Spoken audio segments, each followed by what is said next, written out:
The show was filmed at Desilu Culver, another Desilu tie-in of mine, because going from Armis Brooks, which we filmed at Desilu, now we went to Desilu Culver, which was the old studio in Culver City, where Gone with the Wind was filmed, the David O. Selznick studio. And if you took the camera when you shot a long shot of the real McCoys farmhouse, if you panned the camera slightly to the right, you would have seen Tara in the background.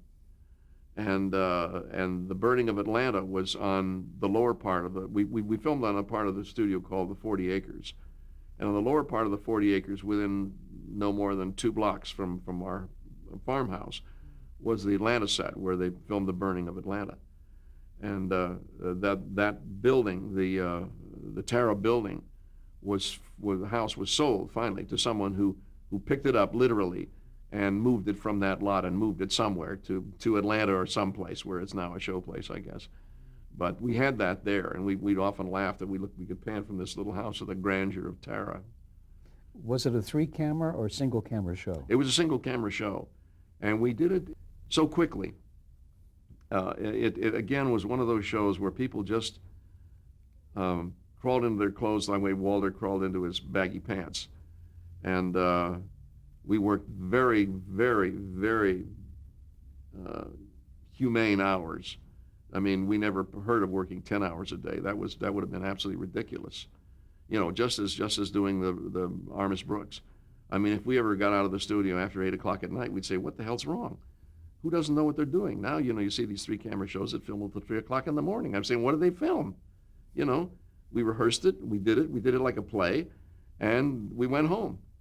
And they would say, well, it's different now. It's not different now. I'm sorry, it's not different now. You know, we just, I think, took more, I don't know what it was. I think it was more concern in every time we filmed a scene, it was opening night. You know, we didn't, the film wasn't developed in the cutting room. The film was developed on its feet. And we had great directors. Haverback, that did it for 3 years, was a wonderful director. And we went in with the example of Walter Brennan. We got to work, and we laughed all day long, just as we'd done on Armis Brooks. We laughed all day long. It was a joy. I couldn't wait to get up in the morning to go to work. I couldn't wait to be with those people all day. And as a result, there was a tremendous amount of respect.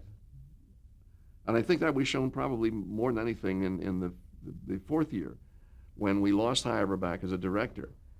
And I had done a couple of commercials for Gleam, who was a sponsor of our show. They'd asked me to direct a couple of things, which I did.